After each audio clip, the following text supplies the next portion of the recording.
Olá, turminha! Não esquece de treinar o nome da escola, o seu nome, o nome da sua pró e a data.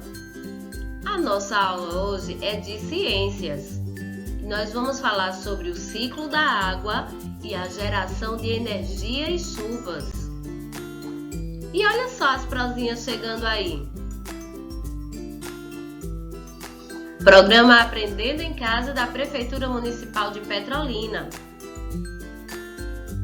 Hoje nós vamos estudar das páginas 64 a 70 e as páginas 72 e 73. E atenção! Pegue o seu material. É interessante que você esteja de farda, num cantinho de estudo só seu, para você não perder nada dessa aula que está maravilhosa. Pegue o seu caderno e a sua agenda, o seu lápis, a sua borracha e junto com o seu material,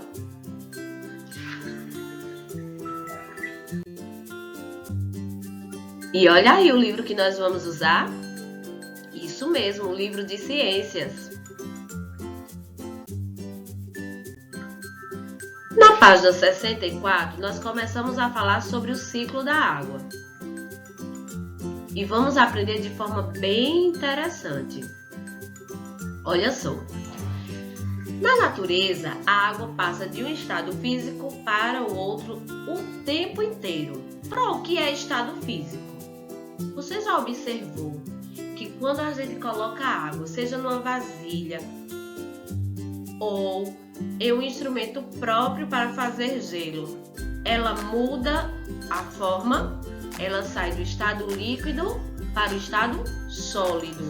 E se a gente colocar um pouco de água em uma calçada bem quente, onde esteja com sol daqueles que só faz aqui na nossa cidade, a gente vai perceber que logo vai secar, ou seja, a água vai passar do estado líquido para o estado gasoso, ela vai evaporar. Quer outro exemplo bem prático? Quando nós colocamos a roupa para secar no varal, ajudando a nossa mãe, o nosso pai, ali também é um exemplo de mudança do estado líquido, né? Porque a roupa estava molhada e depois ela vai secar, ou seja, a água vai evaporar. E vamos entender melhor aqui.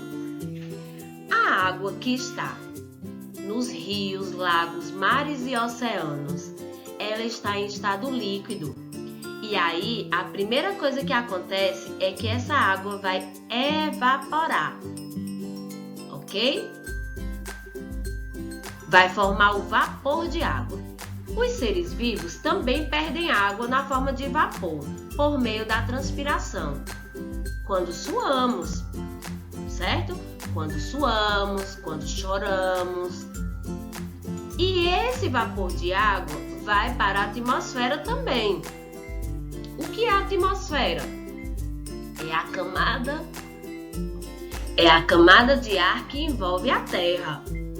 E aí, depois que essas águas que estão, nos lagos, mares, rios e oceanos, quando elas evaporam, ou seja, saem do estado líquido para o estado gasoso, elas vão agora, certo? Para as nuvens. Nas camadas mais frias da atmosfera, o vapor de água se condensa, ou seja, passa do estado gasoso para o estado líquido. Então, toda a água que evapora dos lagos, dos rios, dos mares, dos oceanos, dos seres vivos, eles sobem, certo? Para a atmosfera e lá eles vão se condensar. Todo esse vapor de água vai se condensar e vai ficar estocado aonde? Pronto, nas nuvens, certo? Lá, é formado pequenas gotas que vão exatamente compor as nuvens. Então, esse vapor de água vai compor as nuvens. E o vento vai deslocando, ou seja, vai levando as nuvens de um lugar para outro.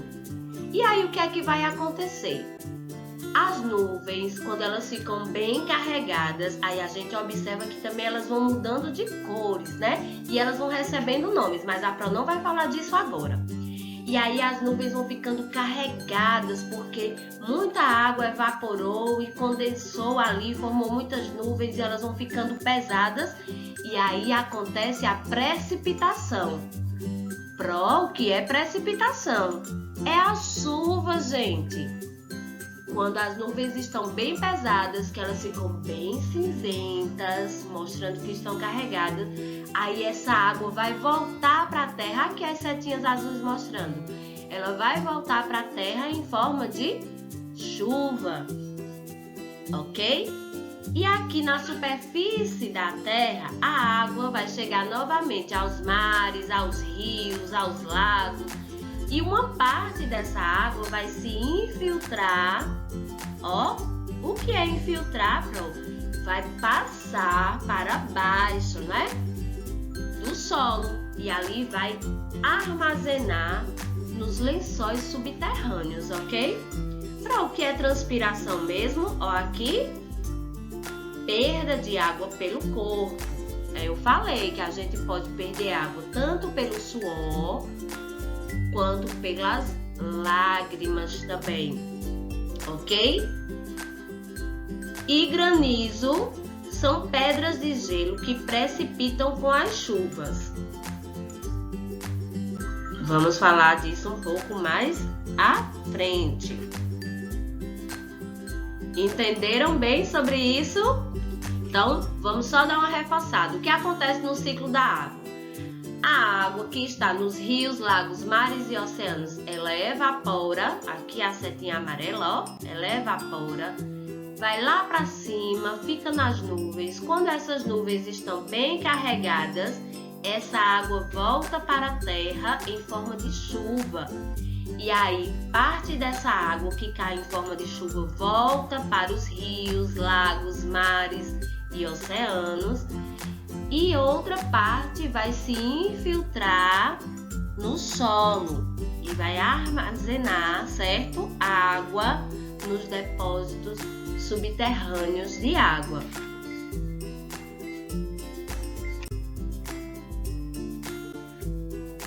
E olha aqui mais um desenho para a gente entender melhor. A água evapora, vem para as nuvens, né? E se condensa.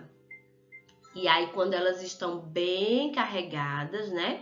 E há também a transpiração pelas plantas, né? Através das plantas. E aí, quando as nuvens ficam bem pesadas, ó, essa água vai voltar em forma de precipitação, ou seja, em forma de chuvas. E tem algo interessante que eu quero lhe dizer aqui. A água, ela é muito importante, né? Para o nosso planeta. Ela é tão importante que os cientistas dos sistemas da Terra estudam exaustivamente a hidrosfera. A senhora falou que é a atmosfera, que é a camada de ar que envolve a Terra, e hidrosfera. Hidrosfera, gente, é todo o sistema responsável pela água do planeta Terra. Esse sistema pode ser estudado em termos de seus subsistemas, que são os oceanos, a água congelada nas geleiras e nas calotas polares, a água subterrânea, a água que existe na superfície e o vapor de água da atmosfera. As partes do sistema água da Terra também podem ser identificadas como reservatórios de água, lugares onde há ocorrência de água. Então, os rios, os lagos, os mares, os oceanos também podem ser chamados de reservatórios de água, ok? A evaporação e a precipitação fazem com que a água passe de um reservatório a outro. Quer dizer que a água que está no rio, ela não vai voltar para o rio? Ela pode voltar para o rio, mas ela também poderá voltar para o mar, para um lago, ok? Então, elas sempre vão passando de um lugar para outro. E a gente tem que usar um guarda-chuva, né, gente? Olha aí. Aqui quase não chove, mas quando chove, a gente precisa usar para não adoecer, né?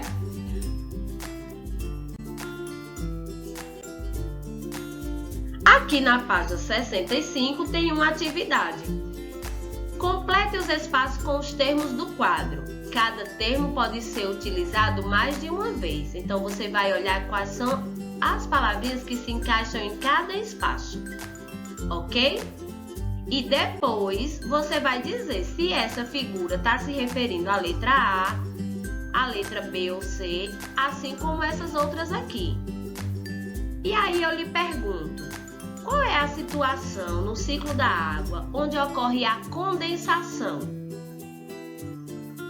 E a evaporação, quando é que ela ocorre no ciclo da água? E a fusão?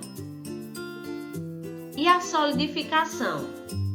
Eita, Pro, eu não sei. Presta atenção aqui, ó. A gente tem estado condensação, é quando a gente tá no estado líquido e vai para o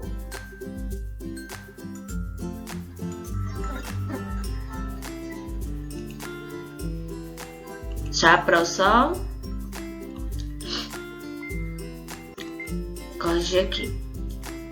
A gente tá no estado gasoso e vai para o estado líquido, ok? A evaporação, lembra das roupas do varal.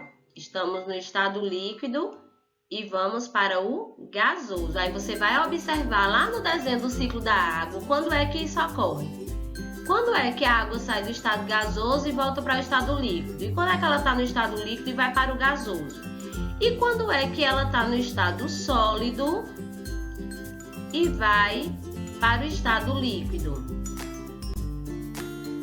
E quando é que ela está no estado líquido e vai para o estado sólido? Vamos lembrar uma coisa, que as chuvas podem acontecer de duas formas. Ela pode vir na forma líquida e ela pode vir na forma sólida, certo? Que é quando ocorre a neve e também é quando ocorre as chuvas de granizo. Aqui na questão 3, eu quero que você explique a relação entre as chuvas e as mudanças de estado físico da água. Tem alguma coisa a ver quando a água muda do estado líquido para gasoso, volta para o líquido e vai para o sólido? Como é isso?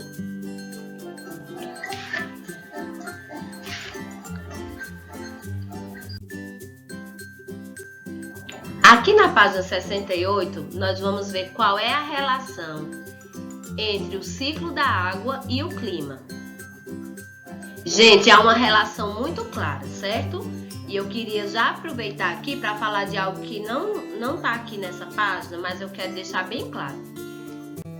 Aqui na nossa cidade muda muito de tempo, certo? O tempo muda, ele fica quente, frio, nublado, chuvoso, mas o clima sempre é o mesmo, ok? O clima é o mesmo em uma determinada região. E o ciclo da água, ele vai influenciar o clima de que forma? Veja só, o clima ele é caracterizado pela temperatura e pelos níveis de precipitação, ou seja, a quantidade de chuva que cai naquela região. Então, o clima é determinado em grande parte pelas chuvas. As chuvas de uma região podem vir muitas vezes de localidades diferentes e distantes. Como assim, Pro? É isso mesmo, é o que costuma acontecer nas regiões centro-oeste, sul e sudeste do Brasil, como mostra aqui essa figura. E esse fenômeno chama-se rios voadores. O nome se deve ao fato de que a umidade gerada pela transpiração da vegetação da Amazônia pode conter tanta água quanto o próprio rio Amazonas. Então é isso que acontece. As águas do Oceano Atlântico sofrem intensa evaporação, carregando o vento de vapor. Ó, E aí o que acontece? Essa umidade é levada pelo vento para o interior do continente. Ao seguir terra dentro, a condensação, então lembrado, as nuvens vão ficando carregadas. A condensação desses vapores resulta em chuva sobre a floresta. Pela transpiração, as árvores devolvem a água da chuva para a atmosfera na forma de vapor de água. E aí essa umidade avança para o oeste em direção à Cordilheira dos Andes. O que é mesmo a Cordilheira dos Andes? É o conjunto de montanhas situado na costa oeste da América do Sul. Ó, tá aqui representado. Parte da umidade muda de direção e segue para o sul do Brasil e pode precipitar nas regiões sul, sudeste e centro-oeste. E aí, ó, como é importante o ciclo da água, né? Então, às vezes, tem regiões que recebem mais chuvas exatamente por conta desse fenômeno aqui chamado rios voadores. Você já tinha ouvido falar sobre isso? Alguma pergunta, gente?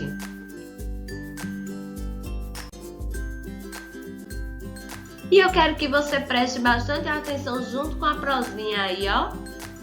Como a floresta puxa a água do continente, do oceano para o continente, ó. A árvore transpira água.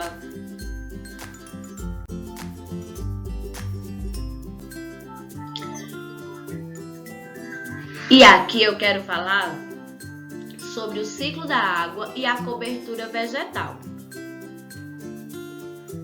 A vegetação de uma região tem um papel muito importante no ciclo da água, como a proteção do solo e a absorção de água da chuva.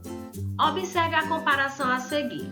Vamos ver qual é a diferença de um solo com vegetação e um solo sem vegetação. Gente, um solo que tem vegetação, ele é mais poroso. Para o que é uma coisa porosa? Pegue uma bucha de lavar prato na sua casa, certo? E coloque ela embaixo da torneira. Abra a torneira e veja que ela vai absorver a água. Por quê? Porque ela é porosa, ela tem poros, ok? Ou seja, o solo com vegetação, ele é mais poroso porque ele permite a passagem de líquidos e gases. E isso vai acontecer por conta da presença dos canais subterrâneos. Lembra dos lençóis freáticos, né? Estão lá embaixo, criados pelas raízes. Assim, a água da chuva vai penetrar facilmente as camadas internas do solo. As plantas vão absorver a água por onde? Pelas raízes. E ali elas vão ficando bem alimentadas. A água restante poderá acumular-se aonde? Nos lençóis subterrâneos, que são camadas de solo localizadas acima de rochas impermeáveis. Para o que é impermeável? Que não permite a passagem de água. Como vocês podem observar aqui, ó, a água vem, mas tem uma camada de solo aqui que ela não passa. Por quê? Porque aqui é impermeável, ok? Então, localizadas acima de rochas impermeáveis e que originam as nascentes dos rios. Já o solo sem vegetação, olha o problema que isso pode causar. Ele fica compactado, resistente, duro. Aí o que acontece? A chuva vem e causa a erosão, certo? Ou seja, vem trazendo, ó, os restos aqui, ó, dos sedimentos do solo, né? Isso acontece muito nas moradias de favela, né? Nos morros. E acontece o que nós chamamos de assoreamento. O que é isso? Pronto, choveu, não tem vegetação, ó. E aí o que é que tá acontecendo? Aconteceu a erosão, os sedimentos ficam aqui, ó. E aí esse local aqui fica o quê? Arriscado, né? De ocorrer deslizamentos, não fica como um local apropriado, né? Nem para plantar, nem para se viver. E aí, como ele diz aqui, ó, no livro de vocês, a erosão é um processo em que a água não consegue penetrar no solo, e escoa pela superfície, arrastando toda a camada superficial do solo com seus nutrientes e sedimentos até as áreas mais baixas. Esse escoamento superficial pode encher o fundo de mares, córregos e rios com esses ecossistemas, certo? Com esses sedimentos prejudicando os ecossistemas, ou seja, as vidas que estão por ali. Então, se é um local que tem uma determinada espécie de peixe, esses sedimentos poderá provocar morte por conta do excesso de poluição, ok? E aqui vocês vão responder a questão 4 e a questão 5. Qual a importância da vegetação para o ciclo da água? É importante? Por quê? E o que poderia acontecer se a vegetação dos morros e das margens de rios fosse removida para dar lugar a construções? O negócio é sério, né? Ciclo da água, os mananciais. Chamamos de mananciais as fontes de água ou reservas hídricas utilizadas no abastecimento público. Podem ser superficiais, como rios, lagos, riachos e represas, ou subterrâneos, como aquíferos e lençóis subterrâneos. A proteção dos mananciais é muito importante para garantir tanto a qualidade quanto a quantidade de água ideais para toda a população. De acordo com a Organização das Nações Unidas, chamada ONU, cada pessoa precisa de 110 litros de água por dia para atender às suas necessidades, como beber, cozinhar, realizar a higiene pessoal e do ambiente. Se um manancial é poluído, aí ferrou, né, gente? Toda a população que depende dessas águas vai ser prejudicada. Então, preservar os mananciais é muito importante. E aqui na nossa cidade nós temos o nosso Rio São Francisco. É importantíssimo mantê-lo sem poluição. Por quê? Porque toda a cidade em que mora, toda a cidade de Petrolina e as cidades circunvizinhas dependem desse manancial, para beber, para cozinhar, para realizar a higiene pessoal e também do ambiente. A seguir tem uma imagem, aqui na questão 6, que mostra um manancial poluído. E eu quero que você liste aqui o que poderia ser feito para melhorar a qualidade da água desse importante recurso. Então, o que é que deveria mudar aqui para que essa água ficasse, acessível para todos?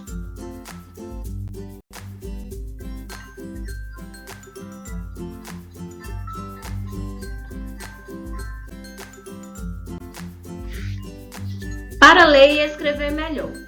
Aqui na página 72, esse texto que nós vamos estudar apresenta a relação de causa e consequência entre a falta de chuva e a diminuição da produção de energia elétrica. Então, o que acontece? A gente já viu que a água ela é muito importante. Inclusive, gente, a água ela é importante para a sobrevivência das pessoas, ok? Uma pessoa não pode ficar muito tempo sem beber água, porque senão ela desidrata e pode morrer. E a água também ela é muito importante para a geração de energia. Então, qual é a relação que tem a geração de energia e entre as chuvas? É que para gerar energia, as hidrelétricas dependem de água. E para que a água retorne, à superfície terrestre, tem que haver chuva.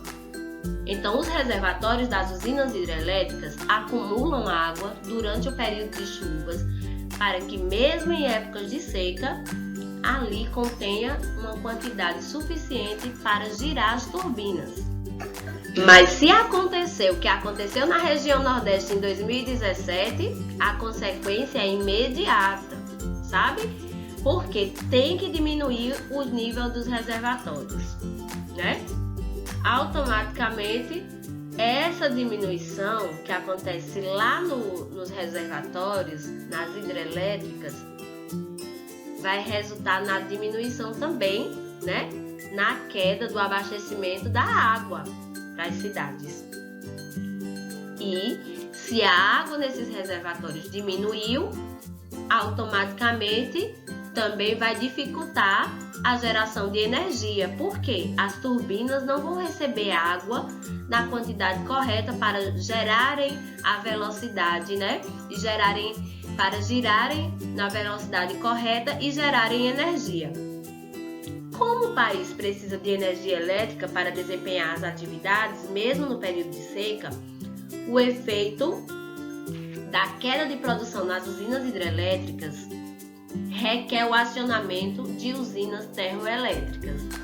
Mas tem um detalhe: essas usinas produzem eletricidade por meio da queima de combustíveis diversos, um processo mais caro do que aquele das hidrelétricas. Por isso, em períodos de seca, a tarifa de energia paga pelos consumidores pode ser maior, ou seja, a conta de luz pode ficar mais cara. Isso já aconteceu com alguém da sua família ou com a sua família, de uma conta em um mês vir bem baratinha e no outro vir muito cara? Você sabia que a consciência humana tem que entrar em ação também? Nós precisamos ter mais cuidado ao utilizarmos a água.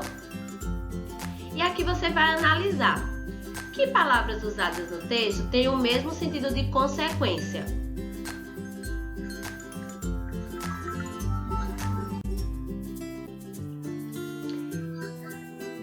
E aqui você vai organizar.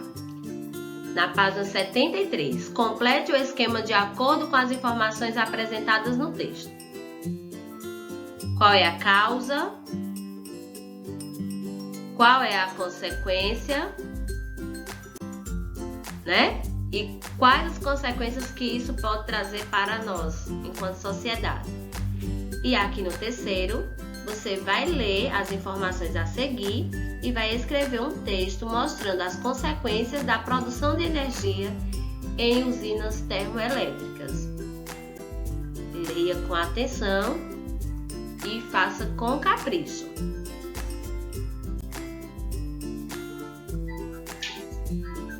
E as prosinhas, estão muito felizes com o seu desempenho nesta aula. Até a próxima aula!